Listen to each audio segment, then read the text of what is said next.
नमस्कार साथियों, third year sociology में आज हम सामाजिक एकता की अवधारणा कंसेप्ट ऑफ सोशल सॉलिडरिटी के बारे में पढ़ेंगे।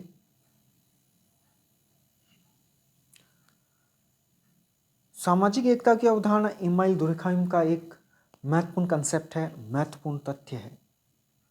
दुर्कheim के अनुसार समूह का विकास उसकी एकता या सुदृढ़ता में निहित है। यह एकता सर्वोच्च शक्ति है, व्यक्ति उसी एकता का अंग है।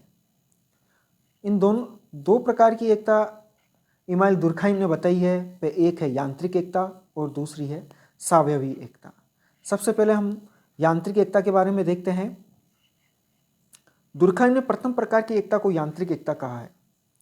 यांत्रिक एकता प्राचीन समाजों में पाई जाती है। जो समाज सरल होते थे, सादे होते थे, सीधे होते थे, छोटे होते थे, अविकसित होते थे, आदिम होते थे, प्राचीन होते थे और पिछड़े होते थे। कहने का तात्पर्य यह है कि ये जो आदिम, सरल और पिछड़े समाज थे, उन समाजों में जो एकता पाई जाती थी वो यांत्रिक एकता कहलाती थी, मैकेनिकल सॉलिडरिटी कहलाती थी। इन समाज के सदस्यों समानता के कारण इनमें यांत्रिक एकता पाई जाती है। इनमें समानताएं अधिक होती थी, असमानताएं या भिन्नताएं बहुत कम होती थी। इसलिए इस प्रकार के समाज के सदस्यों में जो एकता पाई जाती थी वो यांत्रिक एकता कहलाती थी। ये समाज आकार में छोटे होते थे, जनसंख्या कम होती थी, जनसंख्या का घनत्व कम होता था।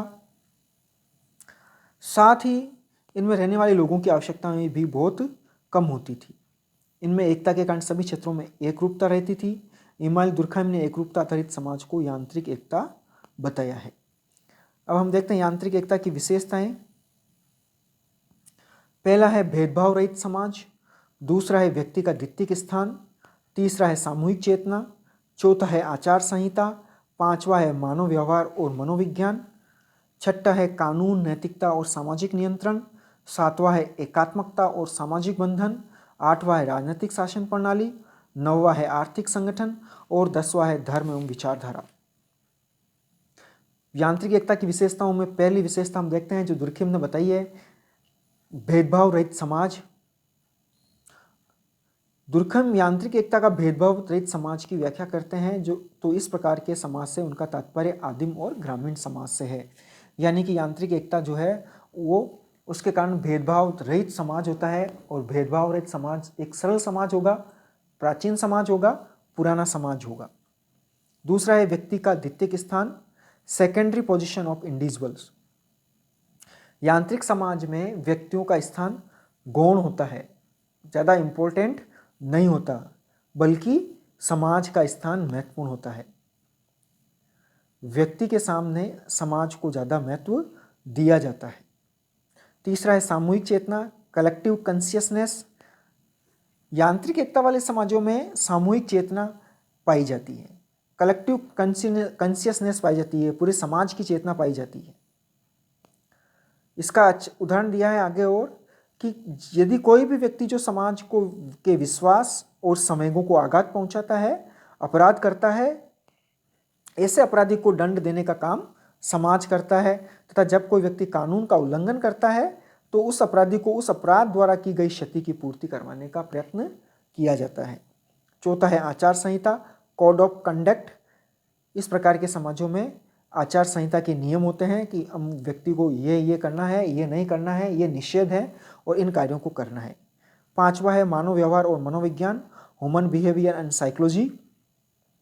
यांत्रिक एकता वाले आदिम समाजों के व्यक्तियों की मानसिक, नैतिक और सामाजिक घटनाओं के क्षेत्रों में एकरूपता पाई जाती है। उनके विश्वास, उनकी धारणाएं, उनके मत, उनके तरीके, व्यवहार आदि सब कुछ एक जैसे होते हैं, अर्थात उनमें समानता पाई जाती है। छठा है कानून, नैतिकता और सामाजिक नियंत्रण। दुर्कheim का मत था कि यांत्रिक एकता का आधार सामाजिक अंतर्विवेक और सामाजिक चेतना की एकरूपता होती है। यह शक्तिशाली, सर्वसम्मत तथा अव्यक्तिवादी होती है। सातवां है एकात्मकता और सामाजिक बंधन, सॉलिडरिटी एंड सोशल टाइज। इन समाजों में जनसंख्या के अल्प होने तथा श्रम विभाजन की अल्पता के फलस्वरूप इनमें यांत्रिक एकता मिलती है। ये व्यक्तियों की सादृश्यता या सजातीयता पर आधारित होती है। आठवां है राजनीतिक शासन प्रणाली, पॉलिटिकल रीजन, यानी कि उनमें राजनीतिक शासन प्रणाली पाई जाती है। 9वां आर्थिक संगठन भी होते हैं। 10वां है धर्म एवं विचारधारा।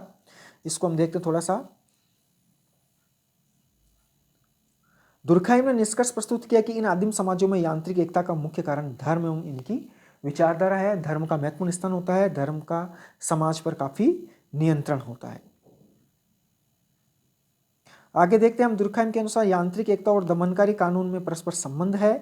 अपने परस्पर संबंधों की व्याख्या अपराध, दंड और सामूहिक चेतना के विशेष के रूप में की है। आदिम समाजों में दमनकारी कानून का प्रभुत्व होता है और उनमें यांत्रिक एकता पाई जाती है। इसी संदर्भ में दुर्खाइम ने अपराध और दंड की व्याख्या भी की है। दूसरा है अब सावयवी एकता। पहली यांत्रिक एकता थी, दूसरी है सावयवी एकता। उसका यांत्रिक एकता का बिल्कुल उल्टा है।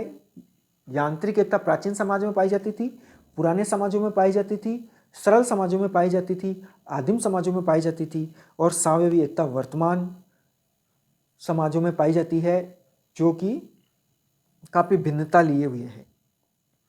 ये एकता जटिल समाजों में वर्तमान समाजों में पाई जाती है। वर्तमान समाज जटिल समाज है, आधुनिक समाज है, औद्योगिक समाज है, जैसे कि नगर, महानगर, औद्योगिक केंद्र आदि। इन समाजों के सदस्यों में सभी क्षेत्रों में विभिन्नताएं पाई जाती है। यांत्रिक एकता से सावयवी एकता का विकास निम्न क्रम में होता है। जब जनसंख्या बढ़ती है, अर्थात पहले प्राचीन समाज था, सरल समाज था, धीरे धीरे उनमें जनसंख्या बढ़ी, भिन्नताएं आने लग गई, और जब वो जटिल हो गया तो उस समाज में यांत्रिक एकता से सावयवी एकता आई। सावयवी एकता की विशेषताएं निम्न है। पहला, विभेदीकरण की जटिल प्रक्रिया।